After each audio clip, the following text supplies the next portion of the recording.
Bonjour tout le monde. Je suis vraiment contente qu'il y ait des nouveaux membres cette année parce que les Saints des abeilles, il n'y avait pas beaucoup de nouveaux membres, mais là, il y en a ici pour les Saints des orthoptères. Donc, je suis contente. Donc, je vais commencer par une petite présentation. Donc, moi, je m'appelle Flavie Leblanc. Puis, en ce moment, je suis étudiante au bac en sciences biologiques à l'Université de Montréal. Je vais commencer ma troisième année à l'automne. Et c'est moi qui coordonne le projet CAP sur les insectes depuis sa première année l'été passé. Sinon, je vais peut-être laisser la parole à Yves tout de suite pour te présenter. Juste une brève présentation, on va passer les nouveaux membres ensuite.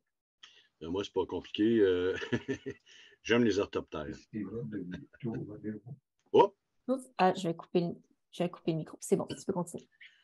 ben c'est ça. Non, moi, les orthoptères, ça m'a toujours fasciné, mais j'ai commencé vraiment, je vous dirais plutôt, 2015, 2016, puis mes premières spécialités, c'était les oiseaux. Et un orthoptère, ça chante pas tout, mais fait que c'est quelque chose qui est assez parallèle, si tu veux. Puis quand tu te mets à étudier les orthoptères, les observer, même juste les écouter, voir les comportements, moi, ça m'a toujours fasciné. Fait que j'ai décidé de vraiment en faire peut-être pas ma spécialité, mais quand même, tu sais. Fait que c'est pas mal depuis 2016-2017 que je me concentre sur ce groupe-là. On a beaucoup à faire au Québec, mais ça avance. Ça s'en vient. Chaque année, on a des choses nouvelles. Puis j'ai toujours aimé les insectes, les coléoptères. J'ai fait des collections, mais voilà. C'est juste que c'est rendu ma passion. Parfait. Bon, merci beaucoup. Donc, tout le monde, si c'était pas assez clair, Yves Bachand va être notre expert pour le sein des orthoptères au courant de tout l'été. Donc, si vous avez des questions, des questions, des techniques d'échantillonnage, d'identification, je vais pas forcément demander à Yves d'être là à toutes les séances, mais vous pouvez me les écrire à moi et moi, je les ferai parvenir à Yves si je suis pas capable d'y répondre. Donc, sinon, euh, bon, il y avait Daniel tantôt qui s'est présenté. Marc et Thérèse sont des bénévoles à la collection. Il y a Daniel Paul Mercier. Il me semble que vous étiez là l'été passé. Exactement, oui. Oui, je me rappelle, c'est ça. Oui, oui, oui, oui. Parfait. Yolène Rousseau aussi.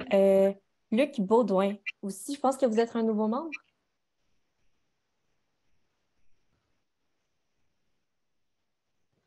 Il y a des Peut-être micros. peut-être qu'il y a un problème de micro. Michel Pilon est là, mais il a son micro fermé.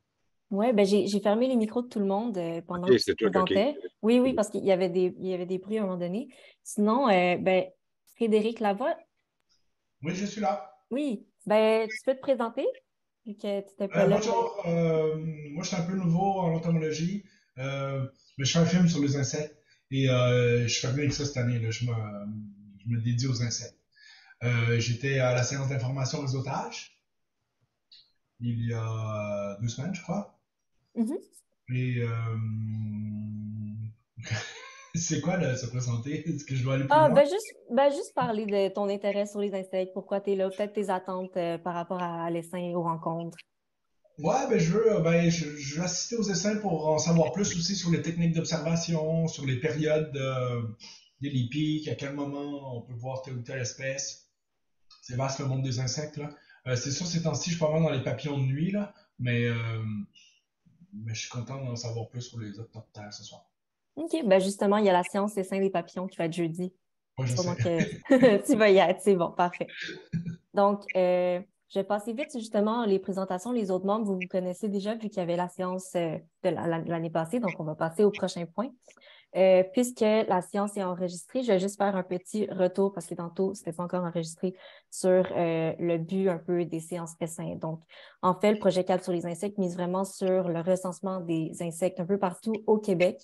Donc, les séances essaims on en a 8. Il y a les abeilles, les libellules, les lucioles, les coccinelles, les orthoptères, les araignées, les papillons, le général. Et il y a même, petite annonce en primeur, on planifie créer un essaim du papillon monarque uniquement. Et c'est Yolène, justement, qui est présente juste ici au Zoom, qui va être notre experte. Donc, grande nouvelle pour OK, nous je cette viens de année. voir son papier sur le nez. Oui. Donc,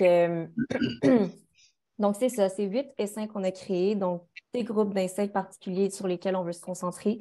Et les rencontres essaims, comme j'ai dit à Daniel tantôt, c'est vraiment des rencontres virtuelles qui ont pour but d'accompagner les gens. Parce que oui, on veut que tout le monde recense les insectes, sauf qu'on ne s'attend pas à ce que tout le monde ait déjà les connaissances pour le faire. Donc, nous, on veut vraiment créer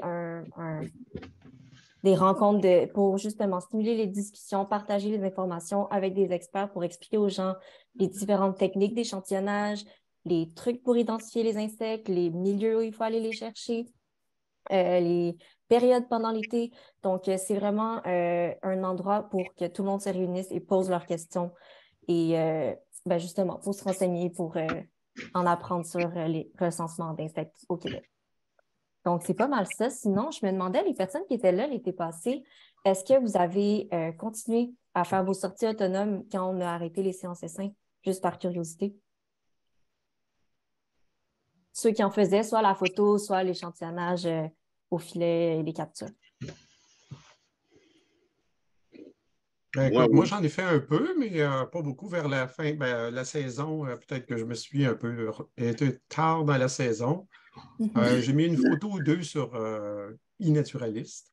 OK, Fait c'est que parfait. j'espère que cette année, je vais être Ouais. aussi dans d'autres milieux. Là. Moi, j'en ai pas fait ailleurs qu'à Verdun. Là. OK, c'est correct. On ne vous demande pas forcément d'aller un peu partout. Non, mais à ce moment-là, c'est sûr qu'on Ouais. a moins d'espèces. Puis évidemment, si juste avec une photo, comme j'ai mis, on ne peut pas identifier nécessairement l'espèce. Hein? Ouais. Ça va être peut-être juste le genre, là, je pense que j'ai Ça naturaliste. dépend comment les photos sont prises. Hein?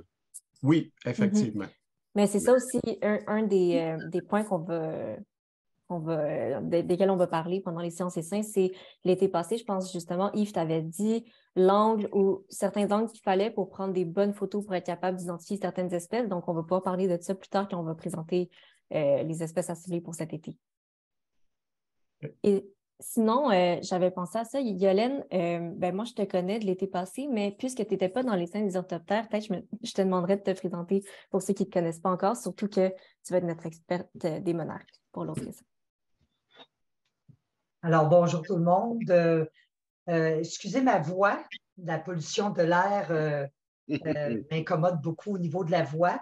Moi, j'aime ça entendre parler de chacun des essais parce que, en fait, je m'intéresse beaucoup à la biodiversité.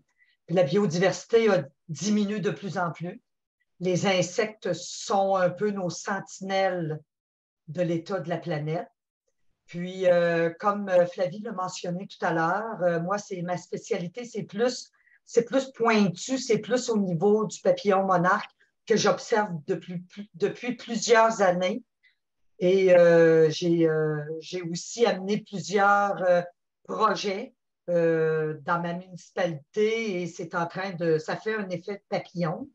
Donc, en fait, c'est ça, les insectes m'intéressent, la nature, la biodiversité. Donc, c'est ça qui me motive. Je veux en apprendre beaucoup, beaucoup, beaucoup, de plus en plus. Parfait. Merci beaucoup, Yolène. C'est bon. Puis j'ai vu aussi que Michel Pilon, c'est ça, écrit dans le chat, pardon, c'est ça, ton micro ne fonctionne pas. Je viens de voir. C'est bon, je vais regarder dans le chat occasionnellement pendant la séance. C'est un gars du coin. Mon micro est mort. Beaucoup de photos d'insectes, le comportement des insectes. Parfait. Justement, cette année aussi, pour Capturer les insectes, pour ceux qui ont suivi les cours l'année passée, les cours qu'on a offerts, c'était surtout orienté sur la biodiversité. Donc, on présentait tous les insectes, on présentait tous les ordres d'insectes présents au Québec en ordre, mais finalement, cette année, on a décidé d'offrir des cours plus thématiques. Donc, un cours sur les fourmis ou un cours juste des insectes du milieu aquatique ou des insectes présents dans notre jardin. Donc, vraiment des thèmes un petit peu plus pour aider les gens qui, par exemple, les gens qui ont un boisé à côté de chez eux puis qui veulent savoir, OK, juste les insectes, qu'est-ce que je peux trouver là? Puis essayer de mieux accompagner les gens dans leur connaissance pour certains milieux plus précis ou certains thèmes en particulier. Donc, sinon, maintenant, je vais enchaîner sur le PowerPoint. Donc, je vais présenter les objectifs pour cet été. En fait, l'année passée aussi, autre petite modification, l'année passée, on envoyait les gens aller échantillonner un peu librement, ce qui faisait que souvent, les gens revenaient avec plein d'insectes, plein d'espèces différentes qu'ils n'étaient pas forcément capables d'identifier, puis ça faisait c'était un petit peu trop pour les gens, on pense. Donc, ce qu'on a décidé de faire cette année, c'est de cibler certaines espèces. Donc, soit des espèces plus vulnérables, donc des espèces avec des statuts particuliers, donc celles qui ont peu d'observation au Québec. Et c'est celles-là qu'on va vous demander d'échantillonner ou de photographier. Donc, je vais vous présenter un PowerPoint. C'est une liste que Yves Vachon, juste Yves, que Yves, pardon, que Yves appelez-moi a monté. Jiminy Criquet, là, quand même. Jiminy Criquet. Un bon surnom, ça. Okay, donc, je vais partager mon écran avec le PowerPoint à l'instant. Partager. Voilà. Donc, est-ce que tout le monde voit bien mon écran? Ça, c'est vert. Oui, on voit bien. Parfait. Donc, je vais enlever ma petite barre ici. Lire à partir du début. Voilà. Donc, je vais nommer les espèces et Yves, je vais te laisser parler des espèces une à la fois.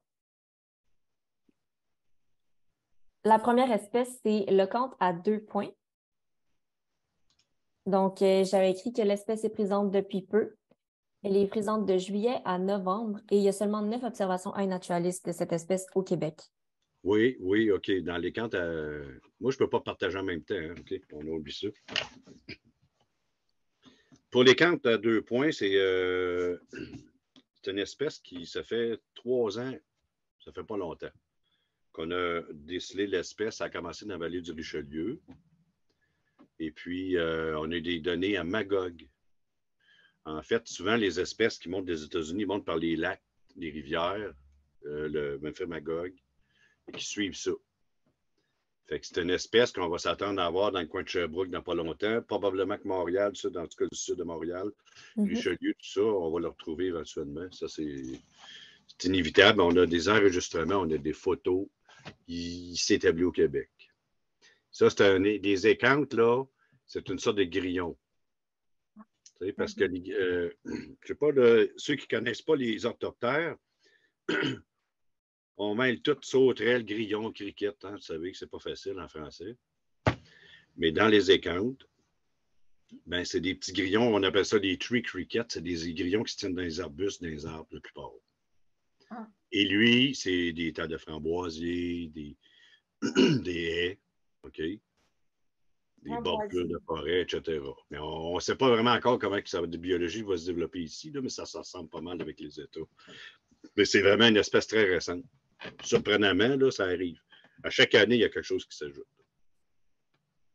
Et juste pour finir, dans le cas des écantes, ils vont pondre dans les tiges. Ils vont faire des petits trous.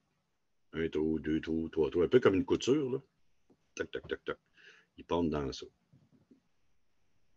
Parfait. Ça, c'est des cantes. Il y a d'autres cantes qu'on a aussi, là, mais lui, c'est le genre Neoxabea. Toutes les autres écantes au Québec, c'est Ecanthus. Puis oui, c'est ça, c'est le seul comme ça. C'est pour ça qu'il n'est pas pareil. C'est un autre genre.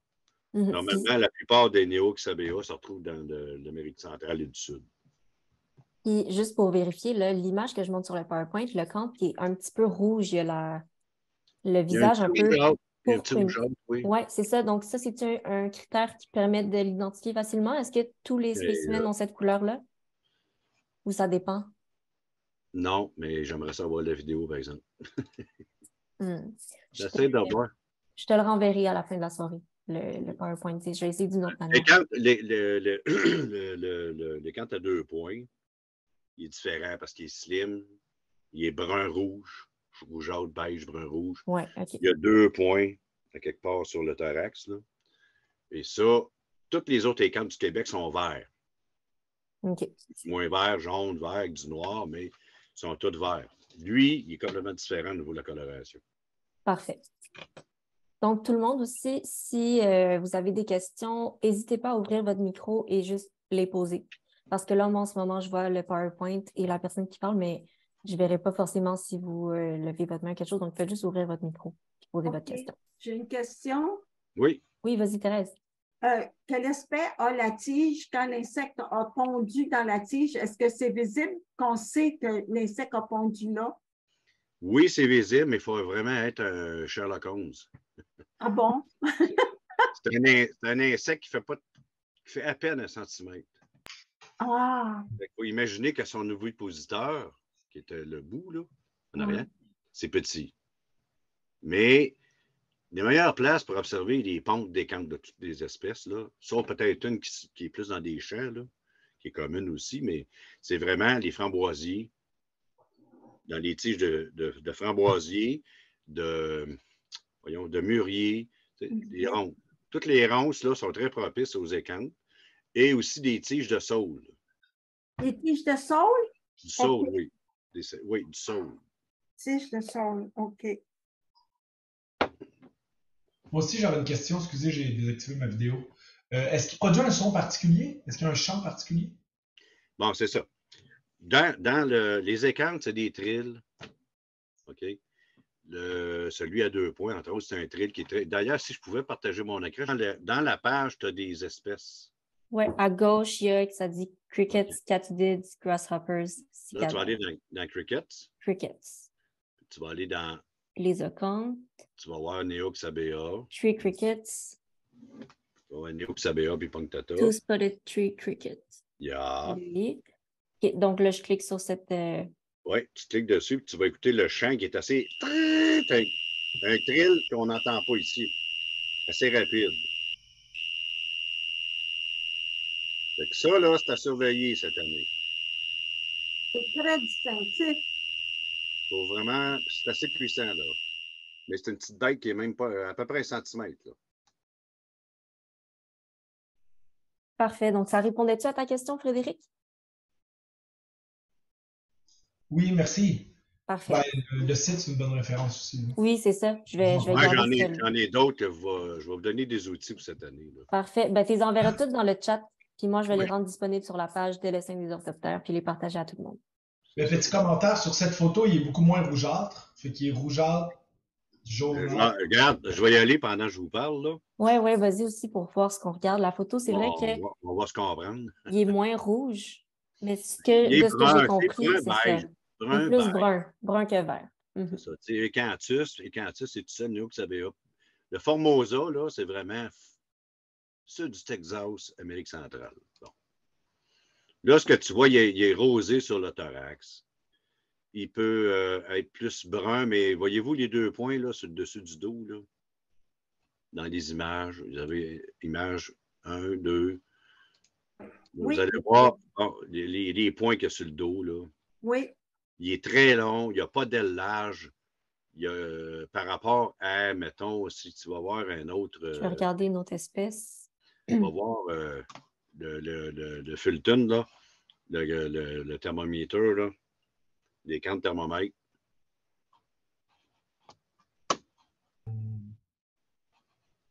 Ben, on va montrer n'importe lequel, ça peut être lui. Ouais, tous les autres cantes ont les ailes plus larges. Plus larges. Les mâles ont les ailes plus larges, mais les femelles ont les ailes collées sur le corps. Ah oui. C'est ce qui fait la différence entre un mâle et une femelle.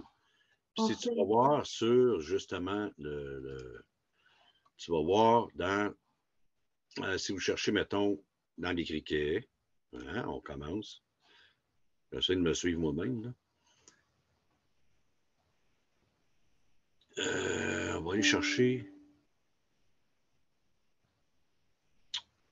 Narrowing, yeah. 4-spot pine. Le 4-spot, OK. Si. Sinon, c'était pas lui. Non, pas 4-spot, attends. OK. Le Snowy, bon. Ça, c'est des camps de thermomètre. OK. Ça, il y a un mâle, regardez en haut, c'est une femelle qui a les ailes collées, là. Puis vous avez le mâle qui, lui, a les ailes plus larges.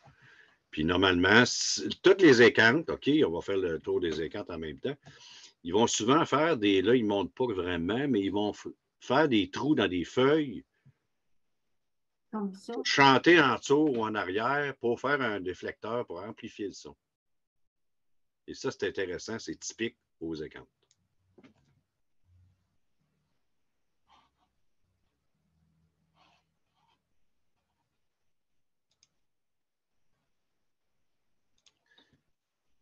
Je vais retourner. On pourrait passer une semaine ces écantes-là. C'est tellement intéressant. Puis les écantes, comme bien des espèces, mais surtout les écantes qui sont semblables des fois, ou qu'on ne peut pas trouver, prendre avec les mains, hein, parce qu'on ne peut pas les identifier, parce qu'ils sont dans les arbres. L'enregistrement, je ne sais pas si vous voyez plus bas, là, il y a des enregistrements. On est capable de dire pour telle température, il y a tant de chirp par seconde, à telle température, on est capable de dire c'est quoi l'espèce. Juste par l'enregistrement de son chant, d'une certaine qualité, là. Mais même avec un cellulaire, ça peut se faire.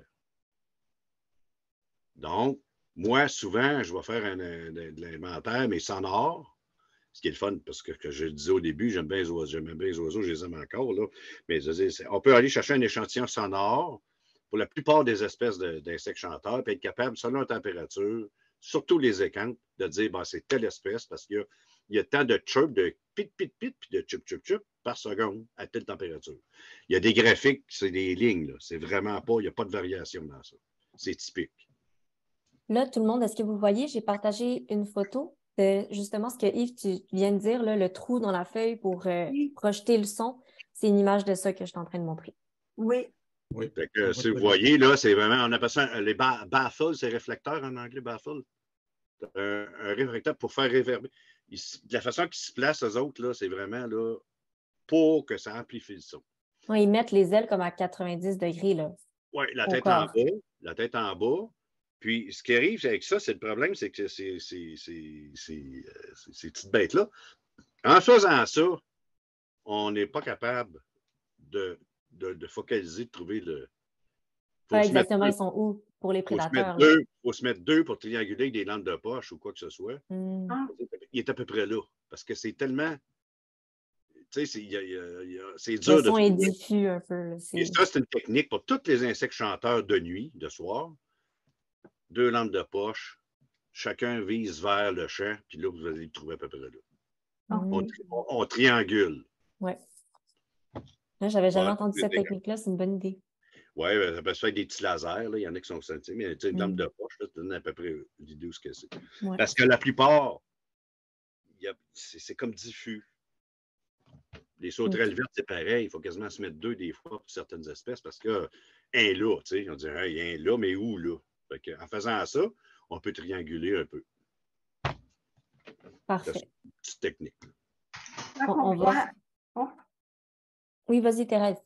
On voyait des photos que tu montrais, là, on voyait très, très bien les ailes. Ça veut dire que c'est un mâle, ça. Oui. La femelle, en fait, dans les écantes, la femelle, ils appellent ça une glande. Pas la femelle, excusez. Le mâle a, à base des antennes, je ne sais pas si tu peux le trouver, Flavie, là, il y a comme la glande, il appelle ça la glande métadonale, OK? C'est comme une petite cope, en fait, dans laquelle il y a comme une espèce de sucre de miel ou que le mâle offre en cadeau. Fait que pendant que ça coupe, elle mange là. Ah oui. La femelle mange là. Je ne sais pas si tu veux, métanodale. La glande métanodale. Et là, c'est typique aux écantes, ça. Tu n'as pas ça ailleurs.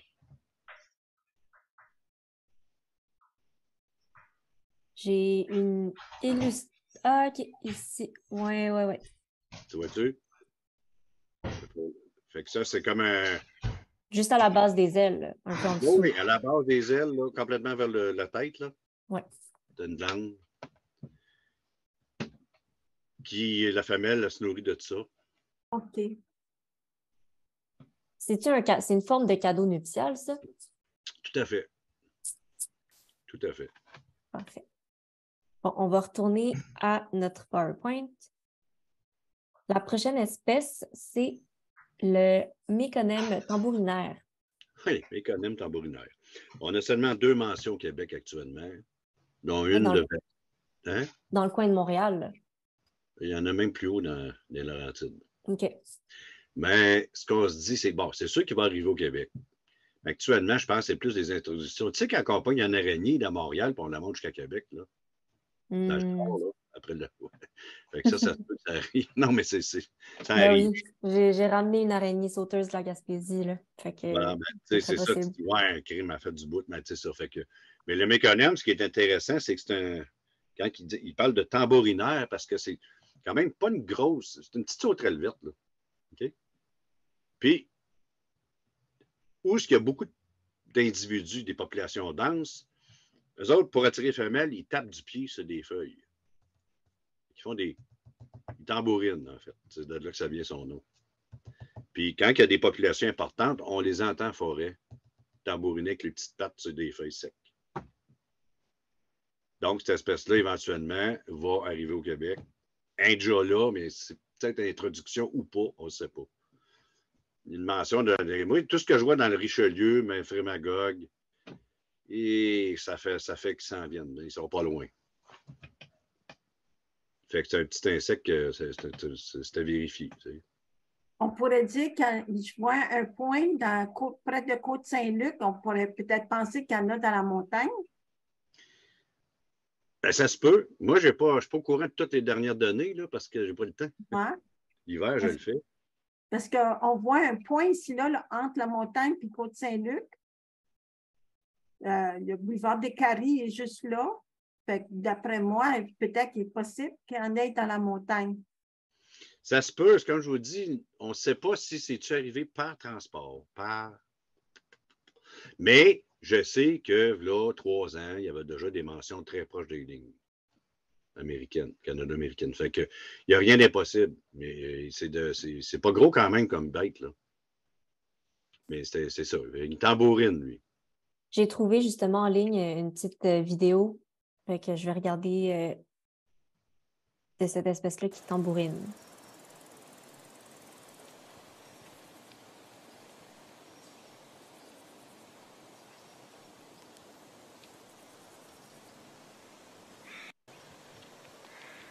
On l'entend, là.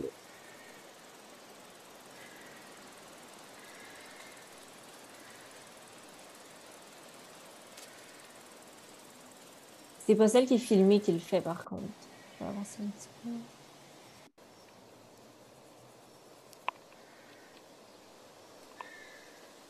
Je pense pas qu'elle va le faire dans cette vidéo. Peut-être celle-là ici.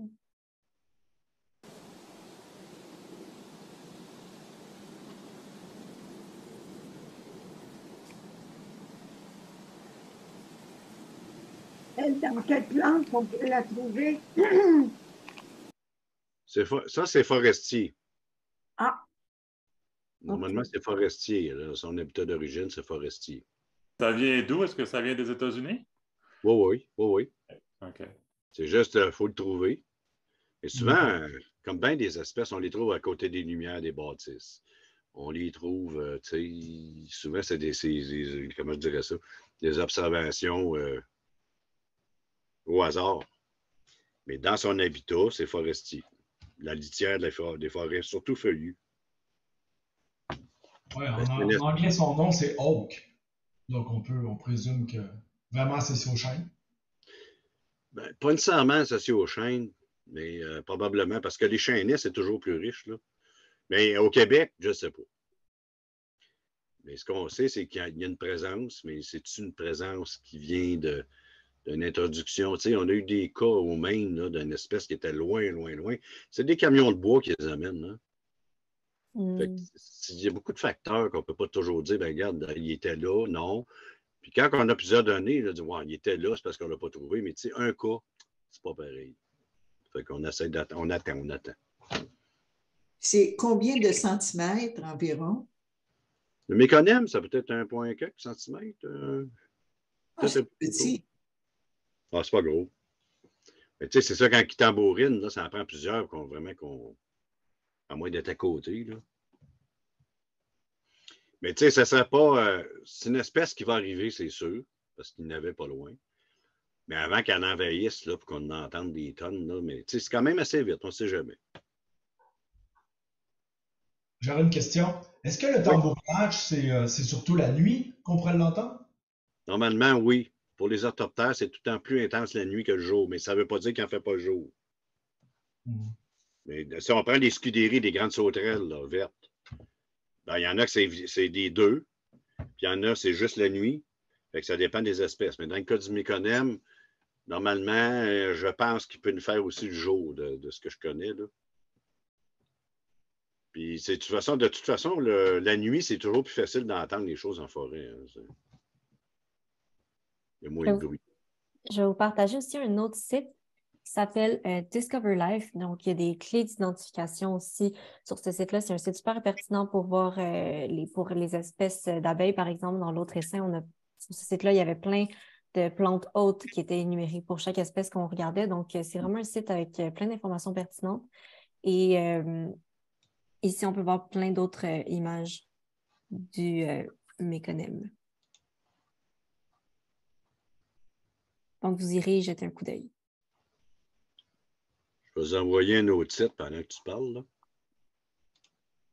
C'est la base mondiale des orthoptères avec photos, etc., etc. Parfait, je partage ça ici.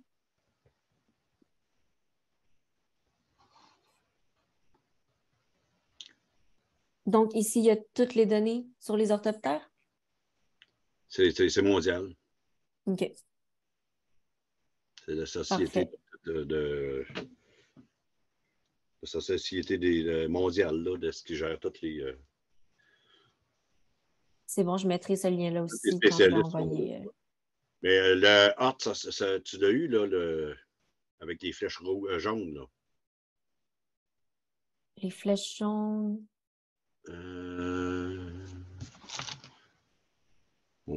SINA, SNA. Le SINA, je t'en ai envoyé un peu.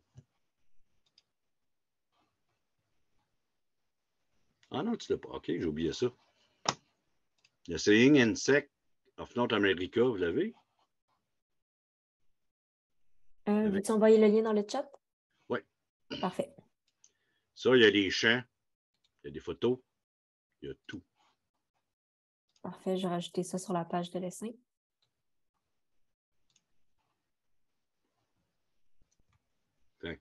Voilà. Avec ces trois ressources intéressantes ici. Parfait. OK.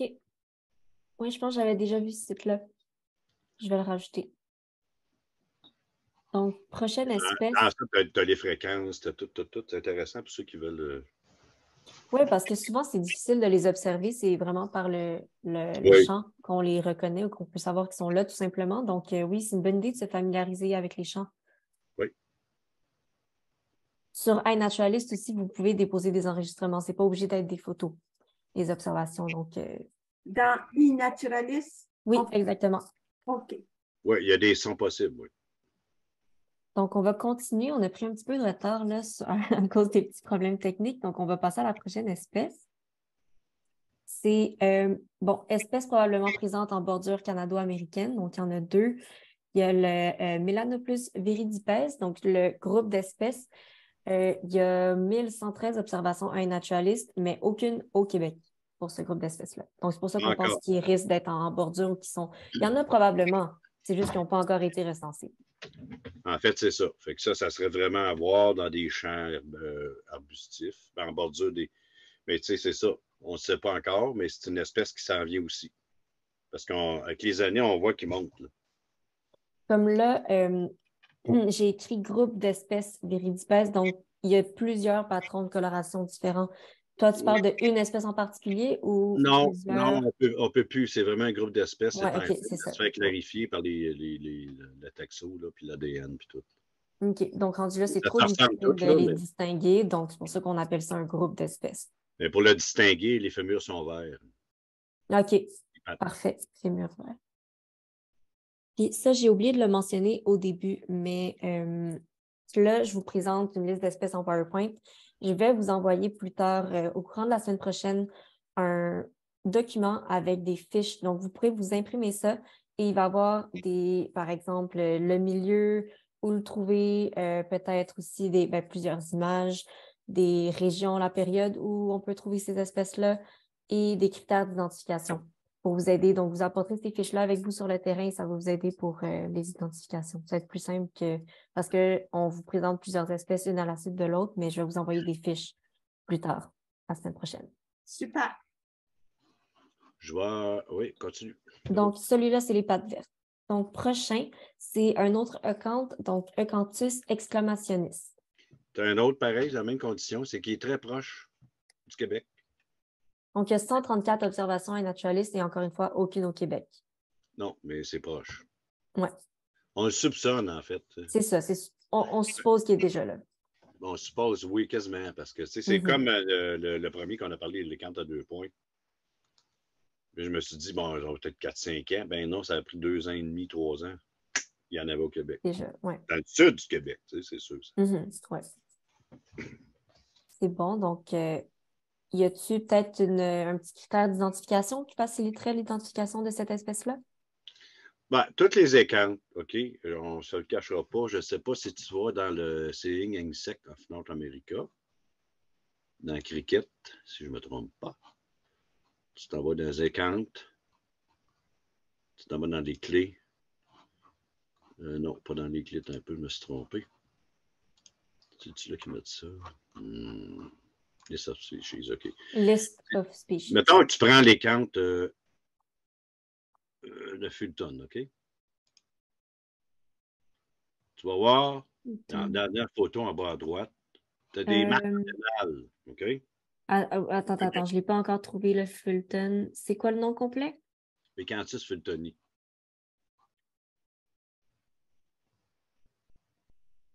Parfait. Là, ce que tu vois des photos en bas, là, il y a des points noirs sur le scap, puis le premier segment antennaire, OK? Fait c'est des marques au niveau des antennes sur le bord du front qui font Ah oui. OK. Normalement, tu ne peux pas te tromper parce qu'il n'y a pas une espèce qui est pareille. Si vous regardez juste à côté, vous allez les voir, les marques là, qui descendent sur le tronc avec les œufs.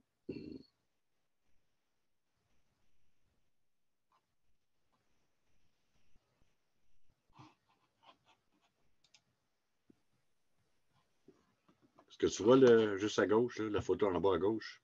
Ah, OK. OK, une femelle qui est en train de faire... les marques de ponte, comment les œufs sont posés, etc. Et c'est pas clair. C'est...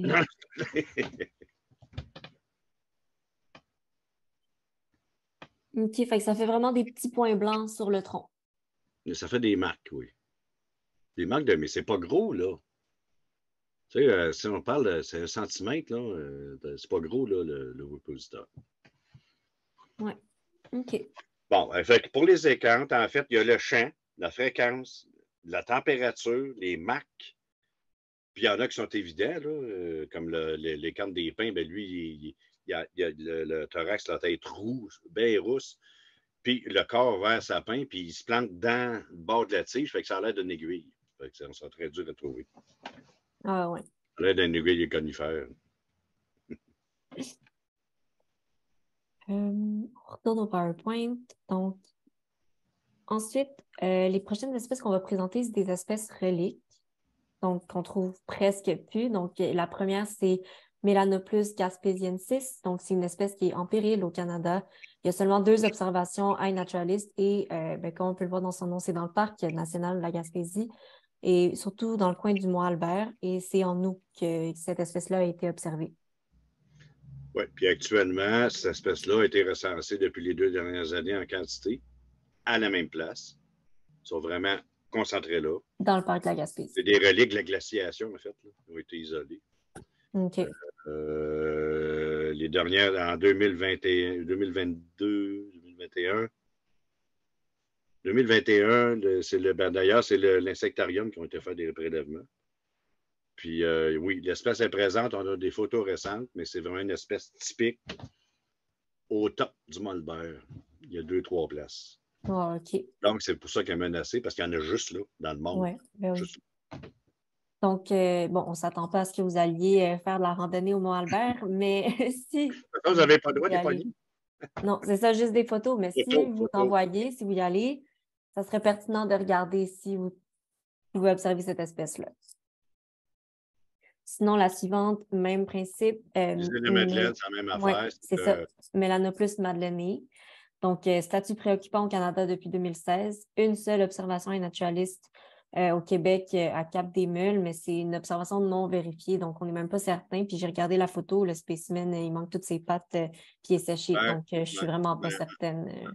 En fait, il est sûrement là, c'est juste que on n'a pas. Il faudra envoyer une équipe. T'envoies une équipe, c'est sûr que tu vas en trouver là encore. OK. Mais c'est juste là. C'est une espèce comme ça qui est restée là. Puis... Ben, c'est un peu le même principe. Là, ici, les îles de la Madeleine, c'est isolé. Donc, oui, c'est pour ça que c'est une espèce. OK. Puis cette espèce-là, comment on peut l'identifier? Est-ce qu'elle est facile à identifier? Elle est plus compliquée, mais celle du Mont-Albert, elle a 2 barres blanches. Je ne sais pas si c'est une photo. Là. Elle a ouais, il y avait une photo, je vais retourner. 2 bandes pâles sur une naturaliste. Tu vas voir, c'est une photo de quelqu'un que je connais. Tu as 2 bandes pâles sur les fémurs. C'est typique, ça. Bien, bien net. Tout le monde, je vais retourner sur iNaturalist pour vous montrer une photo. Les bandes obliques pâles, c'est typique à l'espèce. Naturalist.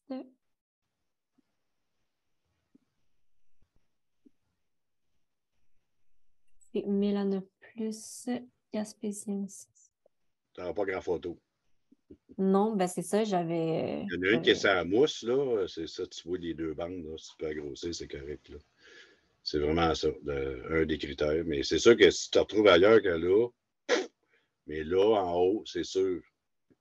Donc là, je regarde une. Ben, c'est la photo que j'avais prise pour le PowerPoint, mais les bandes blanches. Pâle. Pâle, OK. Ils sont où? Sur le thorax, l'abdomen? Non, sur les fémurs. Sur les fémurs, OK. Ah, OK, oui. C'est bon. Tu vois, 2 bandes pâles sur les fémurs. OK, 2 bandes blanches, c'est bon. Est-ce qu'on les voit sur l'autre photo aussi? Ouais, moyen. Ouais, c'est pas... OK. Mais là, on les voit mieux. C'est bon.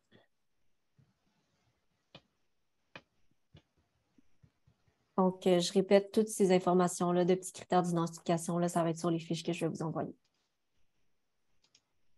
Ensuite, ce sont les espèces printanières qu'on va présenter. Oui. Donc, le premier, ben, ça le dit dans le nom, c'est le grillon printanier, Gryus veletis. Il y a 33 observations à un naturaliste au Québec et il est surtout présent de mars à octobre, mais plus spécifiquement en mai-juin. Il va être plus abondant dans ces mois-là. En fait, les espèces du printemps, j'essaie de gosser avec ma caméra, excusez-moi. Tu me vois-tu, toi? Oui. OK, c'est bon. Les espèces du printemps surveillées actuellement, là. Bon. Tu as le grillon printanier. Tu as le. Il y a plusieurs noms en passant. Les noms français ne sont pas officiels encore. Moi, je l'appelle le dipode vert ou criquet facier de verre. Ça, c'est un édipode. Les édipodes, là, c'est des. Vous savez, les insectes qui font des clac, clac, clac, clac, là, au mois d'août, septembre, là. Quand ils volent, ça fait clac, clac, ça craque, là. Ça, c'est les édipodes. C'est une famille à part, là, mais. Fait que l'eudipode facier de verre, on a l'eudipode pourpré qui est un petit peu plus rare, mais que lui va se retrouver dans plus des savanes sablonneuses ou un petit peu des gravières. Alors que l'autre précédent, le facier de verre, as-tu les photos?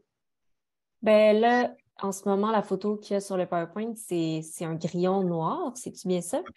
OK. Là, on parle du grillon. Après ça, on va aller aux édipodes facier de verre. Oui, c'est ça, parce que là, tu parlais des édipodes, mais là, la diapositive, c'est encore le grillon. Je vois pas ton écran. Oui, c'est ça, c'est pour ça que je te le rappelle. Moi, je te suis ma feuille. Oui. Ben oui, le grillon, ben, il est facile à identifier. C'est le petit grillon. Moi, j'ai l'impression que je l'appelais juste le grillon sauvage. Là, le petit grillon noir, là, c'est facile à identifier par sa coloration. Mais on peut passer au prochain. Ah oui, tu voulais montrer une comparaison du grillon printanier versus le automnal? On va le faire après. Après? OK, parfait. On va continuer les espèces qu'on peut trouver actuellement. Le dipode facier de verre. Oui, ça, il doit être en activité où il n'est pas loin de l'être. Et normalement, les femelles sont vertes, comme de la pelouse. Oui, il y a une image. On prend brun, comme des petits chemins de terre qui traversent un champ fauché. C'est de là qui se tiennent. Ben, fauché ou avec de l'herbe, mais tu sais, un champ herbacé, assez sec. Puis là, ben, on les entend, mais ils sont très durs à trouver, mais c'est assez abondant. Il suffit d'avoir des bons yeux. Puis... Mais si on donne des coups de filet, par exemple, ça se pourrait qu'on en trouve. C'est difficile à voir, mais... Ah oui, OK. Ah, ils sont vite. Oui, tu peux, mais il faut que tu sois acharné. Là, tu y vas. OK. Parce que les édipodes, c'est les édipodinés, c'est une sous-famille, là, on les appelle les édipodes. C'est des insectes qui ont besoin de beaucoup de chaleur. Fait que vu qu'ils ont besoin de beaucoup de chaleur, donc, sont prime, tu sais, quand fait que ça prend, ils ont des bons yeux aussi. Fait qu'il faut pas oublier ça. Hein. Et les eudipodes, ben en fait, les grillons, j'ai l'impression, les orthoptères en général, peut-être, les eudipodes sont quand même cryptiques. Comme il y en a soit brun, soit vert, donc ils vont vraiment se camoufler dans leur milieu. Ben, oui, ben, c'est plus que les autres, là, mais les édipodes, c'est vraiment là. Surtout, oui. OK, si tu as l'édipode des sables, OK, qu'on a au Québec, il se tient dans le sable, puis il ressemble à du sable. L'édipode des rochers, qu'on n'a pas beaucoup au Québec, mais c'est une espèce que je ne t'ai pas parlé, là. Lui, il ressemble à la roche, puis il a de l'air d'une roche, puis il se tient dans la roche. Fait que c'est ça. Fait, si tu ne les vois pas voler, mais ils sont bien, bien, bien camouflés. OK. Donc, la technique pour les d'attendre. C'est vraiment plus les écouter. En fait, quand il lève, tu vois où tu essaies de. OK, c'est ça. T'attends OK. Tu es attentif, tu regardes s'il saute. Il s'en va là, je vais l'attendre là, il s'en va là, c'est pas toujours facile, mais regarde, il n'y a rien d'impossible, mais c'est plus difficile, ils sont assez vifs. OK. Là, on parle tout le temps de filet, là, tu sais. Oui, oui. Pas de piège, là. Mais... Non, c'est ça. Surtout avec le filet pour les orthoptères. Puis après ça, tu as l'édipode pourpré qui est un petit peu plus rare. Oui, parfait, j'ai changé de diapo, c'est lui. C'est très, très belle. C'est un bel insecte, ça, c'est beau. Oui, oui, vraiment. Mais c'est un insecte assez cryptique aussi, là, qui se cache.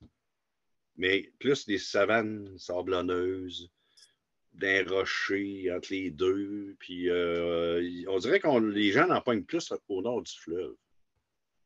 C'est pas logique, mais j'ai plus de données au nord du fleuve que dans le sud. Probablement à cause du type de sol puis tout, là, mais ça, on ne le sait pas encore. On travaille encore dessus ça. Okay. C'est une très belle espèce à surveiller qui n'est pas supposément rare. OK. Pas supposément rare, mais il y a quand même juste 9 observations iNaturalist au Québec. Mais dur à pogner. Hein, OK, c'est ça. Puis surtout à prendre en photo en plus. Hein. OK. Ensuite, il y a les camélines. Non, les camélines, ça c'est des grillons des sourds. Hein. Camélines, ça n'a pas d'aile, ça ne vole pas. Tu as une photo? Oui, il y a une photo. Ça ne vole pas, ça fait rien. Ça se tient dans la litière de la forêt, en dessous des souches, en dessous de la litière, sur des souches, tout ça. Puis, c'est des espèces, ça ressemble beaucoup. Oui. Okay? Souvent, on a tendance à dire que c'est de la caméline maculée. C'est pas vrai tout le temps. Il y en a qui ont des pattes un petit peu. Le ratio de la longueur des pattes par rapport à l'autre, puis la plaque sur le dessus du dos, en bas du dos, là, un peu comme notre coccyx, là, ils ont différentes formes de plaques. OK. Donc, si tu ne les as pas dans les mains, c'est très difficile d'identifier les espèces. Souvent, c'est caméline SP. Oui, Pseudophilus SP. Puis, un petit truc, si vous voulez l'empoigner, là, surtout au mois de juin, juillet, là, faites-vous des petites trails de griots dans un chemin de bois, là. Du griot à terre, là. Puis visitez ça toutes les demi-heures, 1 heure, vous allez en trouver. Ça les attire, ça. Évidemment, les pièges fausses, ça fait un job aussi, là, mais petite technique ordinaire, c'est de mettre une trail de griot. Moi, c'est avec un piège fausse que j'en avais attrapé. Oui, c'est ça. Mais c'est pas mal la meilleure façon, mais tu peux aussi, si tu veux juste être actif, prendre des photos. Moi, j'ai pris des photos de même. C'est de mettre une trail de flocons d'avoine. Là. Tu te fais plusieurs trails, là, puis tu les visites. Puis ça les attire, ça, c'est garanti. Fait que les camélines, évidemment, il y en a pas mal tout le temps dans toute l'année. Tu sais. Des espèces, il y en a des rares, mais je ne peux pas dire si c'est plus rare que l'autre. Il y en a qui sont plus communes, là, parce qu'on les trouve souvent. Mais est-ce qu'on cherche à la bonne place? Hein? Probablement pas. Fait qu'il y a des questions encore de ce côté-là. OK. Donc, pour l'instant, les milieux à cibler pour les orthoptères en général, champs, boisés, jardins, c'est lesquels les milieux les plus... Je ne sais pas si je peux partager mon écran encore. Hein. Penses-tu? Non, hein? Ça marchera pas. Non, je pense pas. Mais je le demanderai à Étienne pour la prochaine fois de mettre l'expert co-animateur pour qu'il puisse partager. Parce qu'on est en train de faire un tableau depuis quelques années, là. Je pense pas que ça ne marchera pas. Oublie ça, pas grave. Mais les habitats, là, surprenamment, là, dans la tête des gens, un champ, là, ils sont là. Il y a moins d'espèces dans un champ arbustif, tout ça, qu'il y en a dans tous les autres habitats. L'habitat privilégié, là, c'est des milieux humides. OK. Après ça, Ouais. c'est des forêts de conifères. Après ça, c'est des tourbières. Après ça, tu as des espèces associées aux éricacées. Donc, il faut s'enlever ça de la tête que des orthoptères, il y en a juste dans les champs, là, avec des fleurs. Non, non, non. C'est la place qui en a le moins, en fait. Donc, il faut fouiller partout. Sous la litière, etc. Il y a plein d'habitats, là. Savane sablonneuse. Tu as des bordures du fleuve, là, dans le sable. Il y a une petite espèce que tu n'as pas en photo, parce que je ne t'ai pas donné le nom, là, mais il y a des espèces qui sont vraiment associées juste à la bordure du fleuve, même jusqu'à Montmagny, mais c'est sur le bord du fleuve.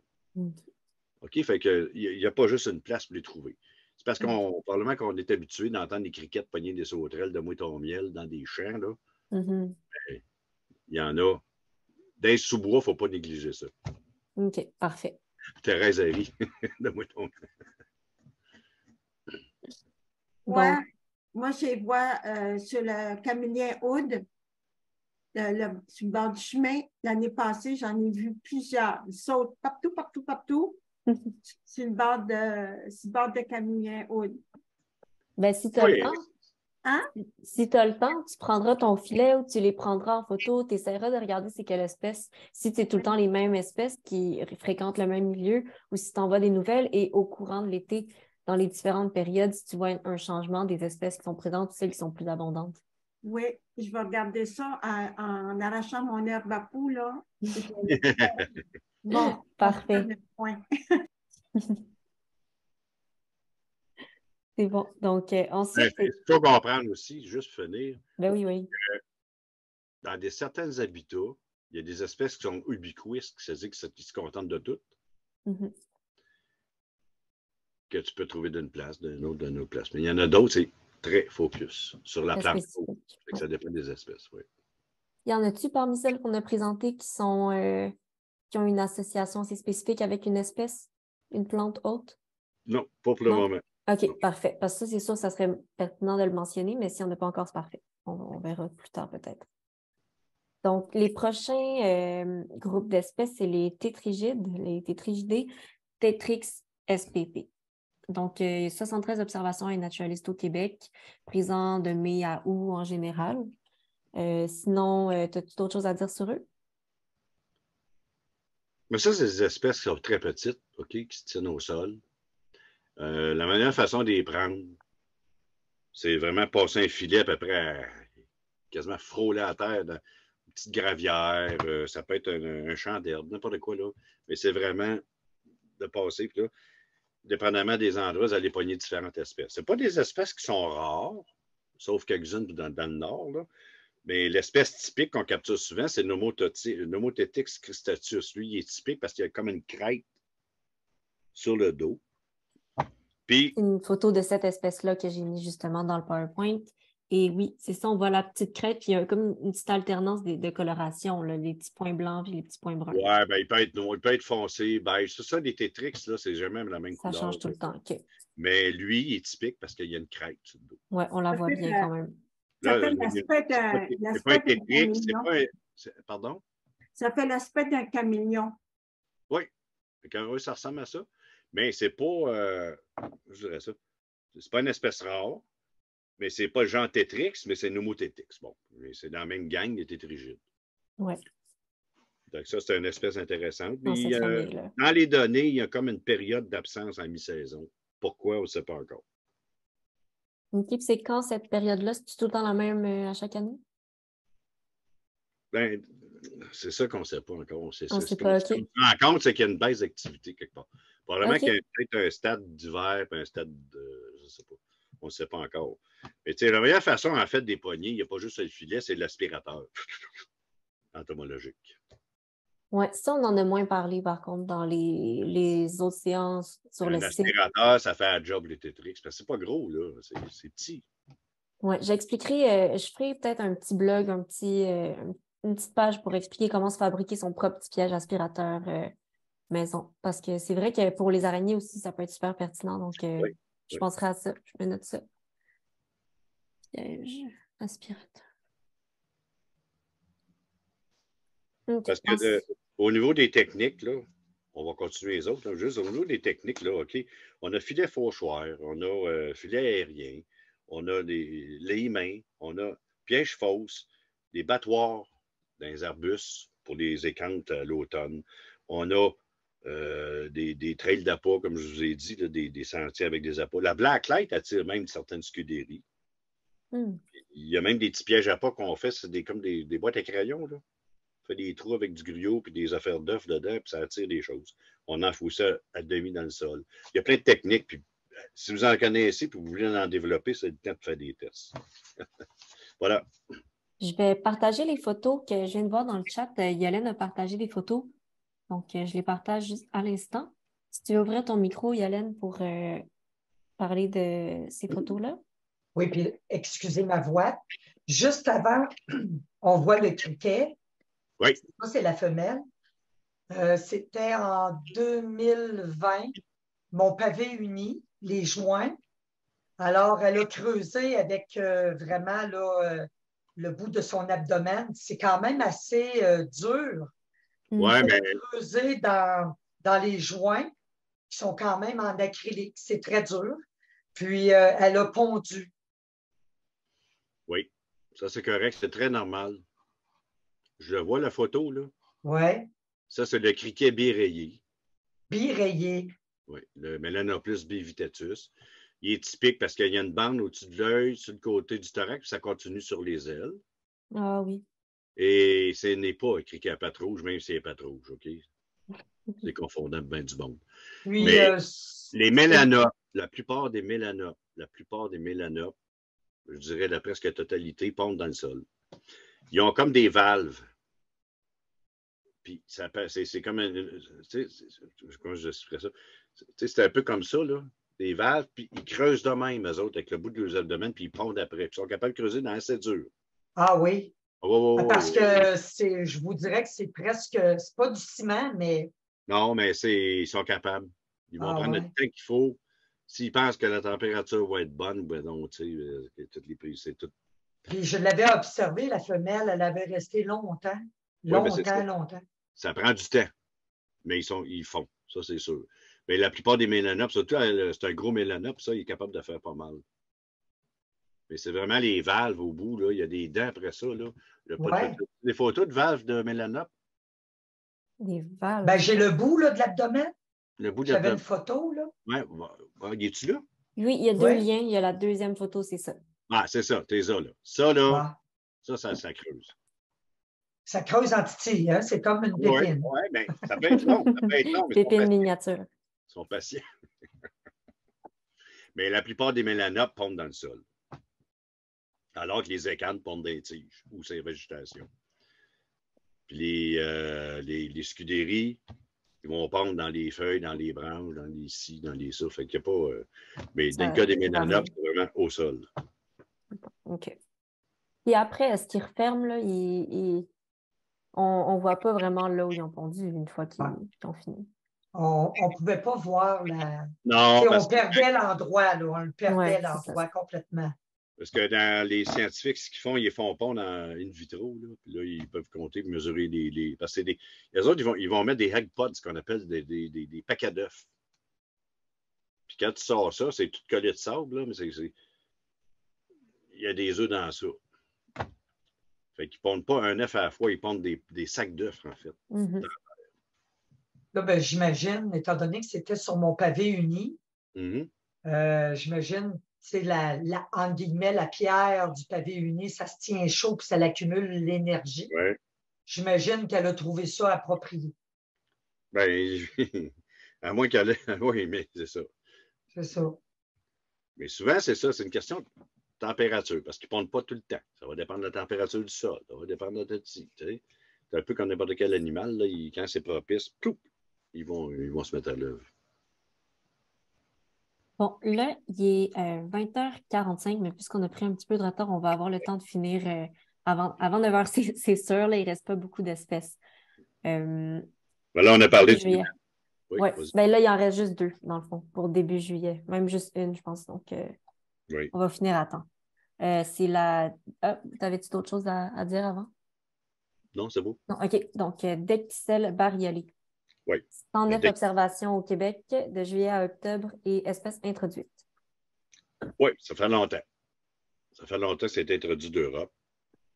C'est une decticelle bariolée, là.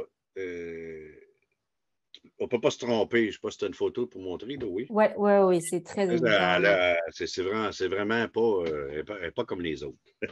Non. Puis, c'est une espèce qu'on va repérer. Moi, j'ai repère au son. Il y en a qui n'ont pas les oreilles, peut-être. Ça dépend là, des oreilles, là, mais vous allez voir, maintenant, vous promenez dans un chemin de campagne, là, puis dans la végétation qui borde la route herbacée, vous allez entendre comme un petit bruit de rasoir. Bzzz, ça, c'est le decticelle qui a commencé à chanter.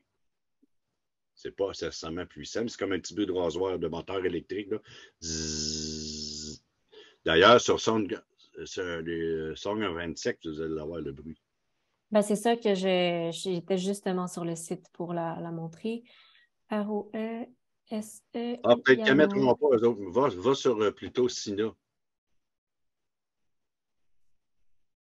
Sina. C'est parce que c'est pas considéré comme un insecte chanteur. Veux-tu peut-être nous envoyer le lien? Ça, je pense que ça va être plus rapide comme ça. Je vais essayer, si je trouve. Je pense qu'ils ne mettent pas. Non, c'est ça. Tu ne l'auras pas. Mais c'est un petit trill. Parce qu'il n'est pas considéré comme un insecte chanteur, malheureusement. Là, mais il fait un bruit de petit moteur électrique. C'est ça. Ouvrez juste l'oreille quand vous vous promenez à partir de pas longtemps, là, je dirais peut-être première semaine de juillet. Vous allez entendre comme un bourdonnement. Bon, c'est ça que je cherchais. Un bourdonnement sur le bord de la route, là, dans les herbes. Ça, c'est la decticelle. Je vais regarder sur YouTube vite. Ah, peut-être sur YouTube, oui.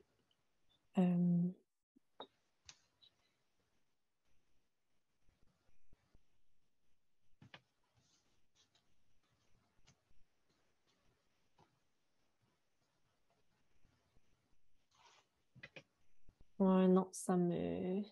Ah, peut-être. Ouais, OK, oui.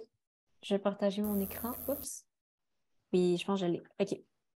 Je partage mon écran.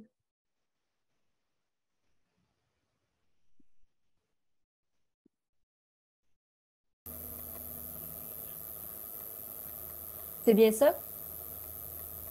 T'as un bourdonnement, là? Ah, tu l'entends pas? Est-ce que quelqu'un l'entend? Oui. Le bourdonnement. Oui, on l'entend bien, on l'entend bien. Parfait. Bon, ça, c'est un bourdonnement, comme un moteur électrique, appelle ça comme tu veux, là. C'est ça. Bon. Fait que ça va être à surveiller, ça s'en vient vite. Puis dans cette espèce-là, ben, tu as des individus qui ont des ailes plus courtes, des ailes plus longues. Ça dépend de la densité des populations, comme dans bien des espèces.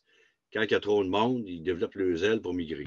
Oui, c'est ça. Ça, c'est le phénomène le criquet migrateur qui fait toutes les invasions puis tout. Là.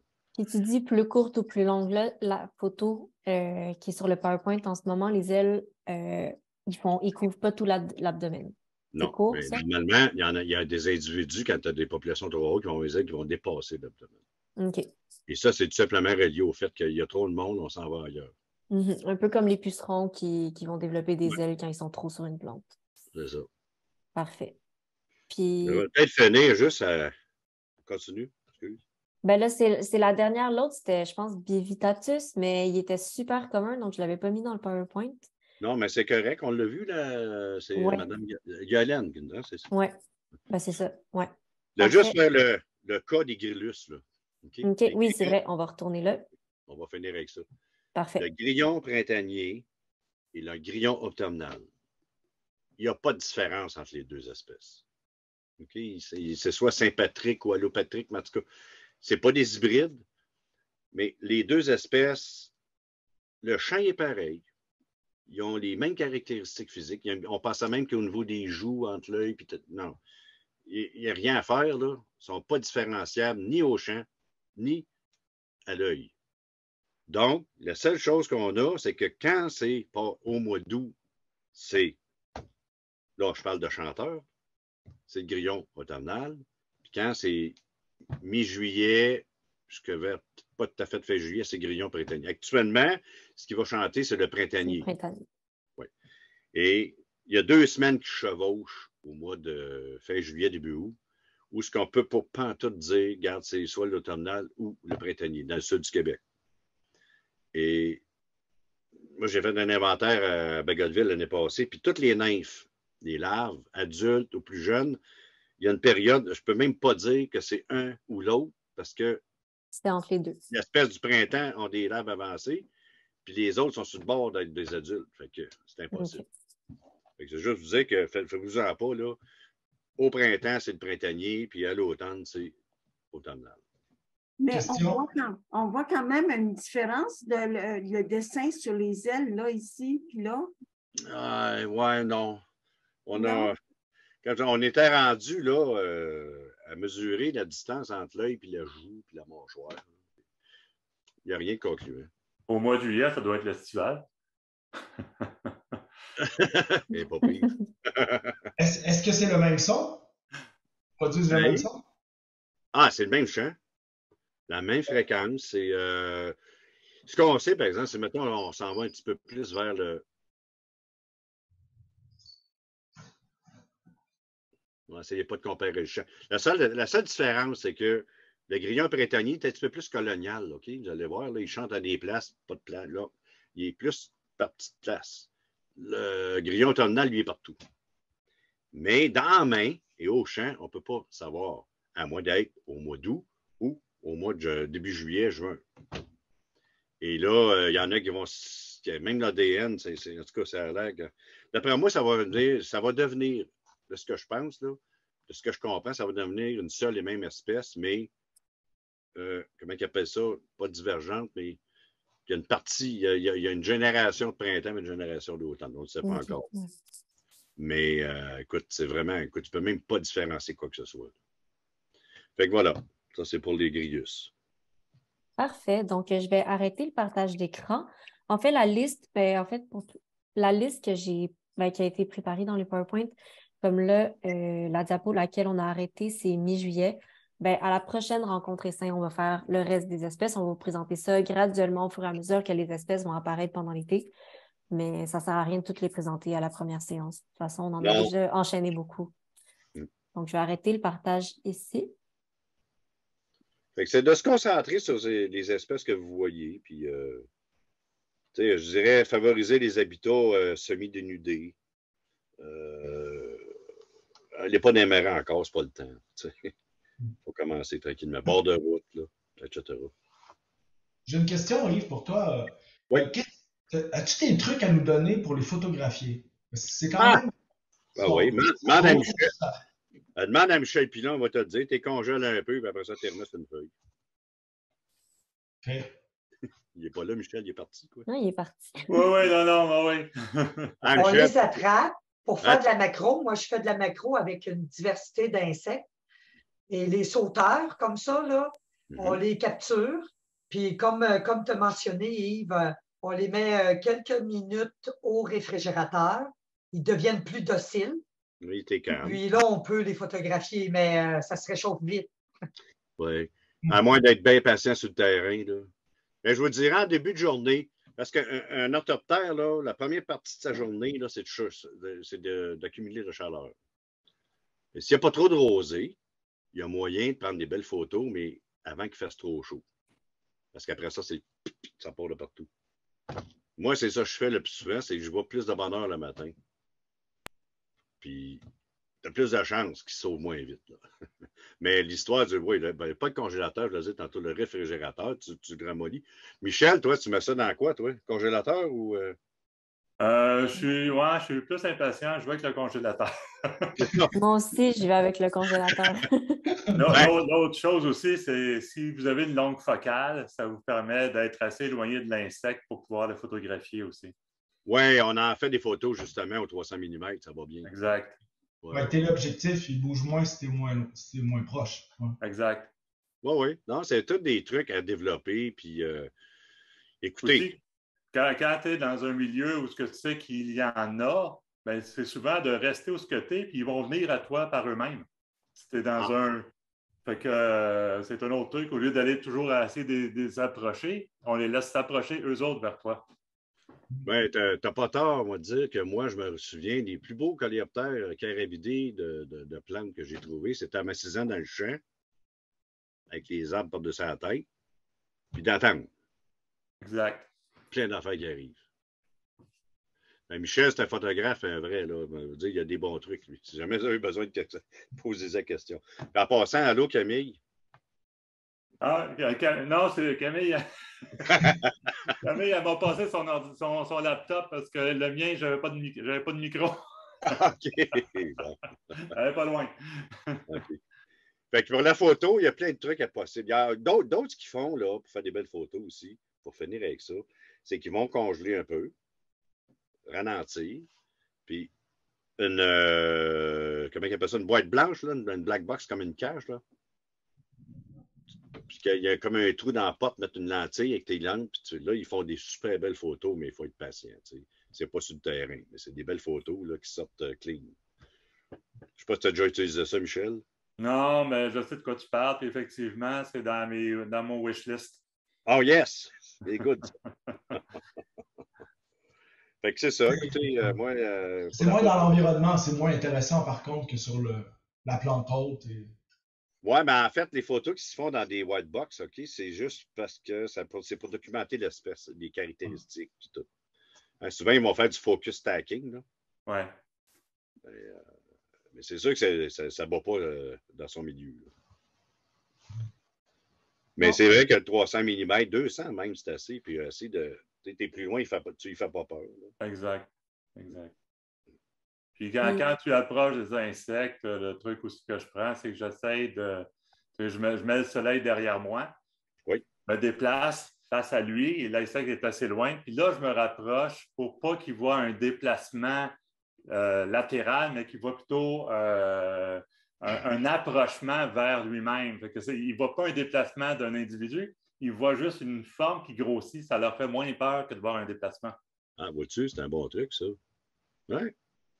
Mais c'est ça, non. Puis, n'oubliez pas, les mélanopes, tout ce qui est mélanopes, là, eux autres, là, vous regarderez ça. Ah, puis l'autre méthode d'observation, là, c'est les jumelles. OK? Les jumelles. Ça travaille bien pour observer. Oui, c'est vrai. On est souvent capable. Et, c'est ce que vous voulez dire, là? Jumelles. Oui, c'est ça. Tu repères aux jumelles, puis là, tu peux faire comme il dit, là, Michel. Tu vois, mais il y a toutes sortes de moyens. Qu'est-ce qu'en espérant votre saison va bien démarrer? Donc là, ben justement, ce que j'allais dire, c'est qu'il est presque 9 heures en ce moment. Donc, est-ce que tout le monde est pas mal, c'est clair dans leur tête ce qu'ils doivent faire, comment aller chercher les espèces à cibler, comment bien les photographier, tout ça, vous vous sentez bien qu'on a bien starté là, avec cette séance-là? Oh oui, on a appris plein de choses. On va travailler fort. Excellent. Parfait. C'est bon. Oui. Donc, je vais vous renseigner par courriel pour les dates de la prochaine séance.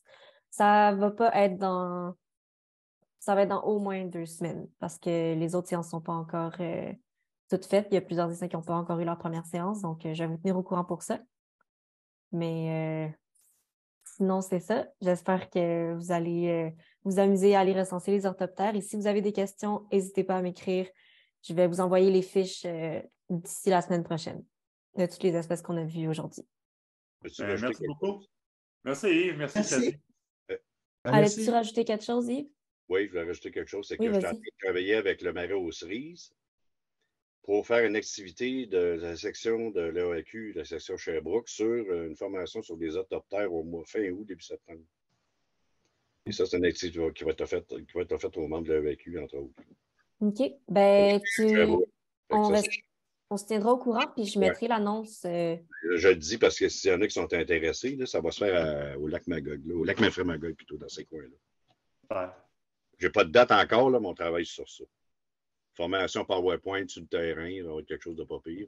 Minimum, pas trop compliqué, mais parce que quand tu manipules pas, hein, c'est pas pareil. Ouais, on essaie de faire notre mieux à distance, mais c'est toujours mieux les sorties. En tout cas, ça devrait marcher, comme je vous dis. Super. Parfait. Ben, je vais vous tenir au courant pour ça. J'ai fini. Ben, Merci beaucoup tout le monde de vous être présentés ce soir. Puis bonne chasse aux insectes. Bonne soirée. Merci beaucoup. Bonne soirée. Au revoir. Merci beaucoup. Bye. Merci à vous deux.